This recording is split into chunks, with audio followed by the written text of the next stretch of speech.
रामकृष्ण हरी विठ्ठल केशव गोविंद माधव, जय जय रामकृष्ण हरी, जय जय रामकृष्ण हरी विठ्ठल केशव माधव.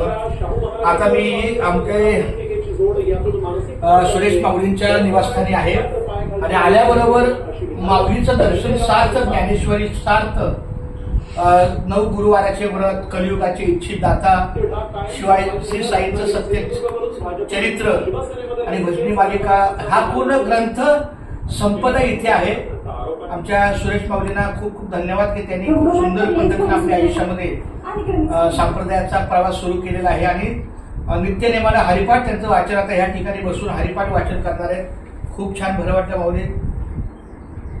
भाग्यवंता घरी भजन पूजन त्याची वाट पाहे रघुनंदन, जगाच्या बाजारी सर्व काही मिळे परी हे दुर्लभ संतजन, पूर्व पुण्य ज्याची असेल पुण्याई तोच मुखी येई हरीचे नाव, चोका म्हणे तुम्ही आता तरी जागा रामकृष्ण हरी म्हणा निरंतर, भाग्यवंता घरी भजन पूजन त्याची वाट पाहे रघुनंदन.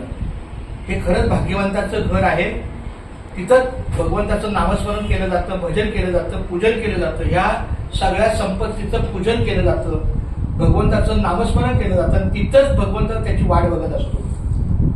जगाच्या बाजारी सर्व काही मिळे. ह्या भूतलावर आर्थिक व्यवहारामध्ये सगळ्या गोष्टी मिळतील, फक्त ह्याची भक्तांची संगती, मनोमार्गगती, 11वा श्रीपती येणेपती, त्याप्रमाणे फार कमी प्रमाणामध्ये अशी ही संत संगत मिळत असते. पूर्व पुण्य ज्याची असेल पुण्याई, सुरेश माऊलींच्या मुखातून जे काही नामस्मरण घडतंय ती त्यांची पूर्व पुण्याई आहे, म्हणून त्यांच्या मुखातून रामकृष्ण हरी विठ्ठल केशव गोविंद माधवा अशा प्रकारचं किंवा भजनी मालिका, हरिपाठ, संत पंचरत्न हरिपाठ, अनेक ग्रंथ संपदेचं वाचन त्यांच्या हातून होतं. खूप छान. तर पूर्व पुण्य त्यांची आहे म्हणून पूर्व पुण्य ज्याची असेल पुण्याई तोच मुखी घेई हरीचे नाव. आणि शेवटी संत चोका महाराजांनी सांगितलेलं आहे, चोका म्हणे तुम्ही आता तरी जागा. कालपर्यंत चुकला असेल काही हरकत नाही, कालपर्यंत झालेला अज्ञानात सुख भगवंत माफ करतो, पण आता तरी रामकृष्ण हरी म्हणा निरंतर. आता तरी इथून पुढे तरी या क्षणापासून तरी खूप बैठक व्यवस्था छान आहे. त्यांनी त्यांच्या हाताने सगळं घर सुंदर सजवलेलं आहे. भगवंत त्यांना उत्तम आरोग्य देव, निरोगी आरोग्य देव. ज्या काही कौटुंबिक जीवनामध्ये किंवा आर्थिक जीवनामध्ये ज्या काही घडामोडी घडतात त्यातून त्यांना नवीन मार्ग निघो. भगवंत ही परीक्षा घेत असतो. जो माझ्या आतापर्यंतच्या 52 वर्षाच्या अनुभवामध्ये मला एवढं माहिती आहे की जो कोणी भगवंताच्या मार्गी लागला त्याला सहजासहजी भगवंताची प्राप्ती किंवा भगवंताचं सोप्या पद्धतीचं दर्शन आहे, त्याच्यात त्याला उतरावं लागतं. एखादा पदार्थ मुरल्यानंतर, आंबा हा पदार्थ किंवा लिंबू मुरल्यानंतर त्याची चव अधिक वाढते, तसा पुंडलिकाचं सुद्धा बघा ना.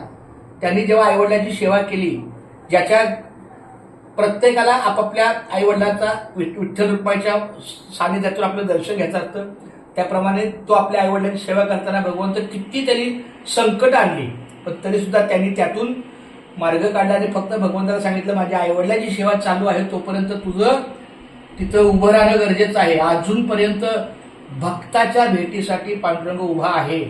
पुंडलिका भेटी परब्रह्म आलेगा, चरणी वाहे भीमा उद्धारी जगा.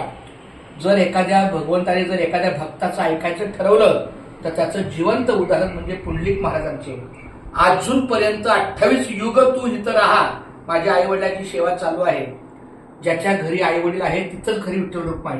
एक वाक्य मी फार सुंदर ऐकलं होतं की भगवंताला प्रत्येकाला घरी जाता येत नाही, म्हणून आईवडिलांच्या स्वरूपात ते दर्शन आहे. तर खूप धन्यवाद. मी प्रार्थना करतो पांडुरंगाला, विठ्ठलाला, केशवा माधवा की आमच्या सुरेश माऊलींच्या सदैव पाठीशी राहा. काही अनावधानानं काही चूक झाली असेल त्यातून त्यांना मार्ग निघू द्या. काही आर्थिक झळ असेल, काही कुठलीही कौटुंबिक अडचण काहीही असली तरी त्यातून मार्ग निघायचा आणि तिथून त्यांचं उर्वरित आयुष्य सुखाचं, समाधानाचं, निरोगी आणि माऊलीमय जावं. आतापर्यंत गेलेलं आहे, इथून पुढे जावं. खूप छान. धन्यवाद.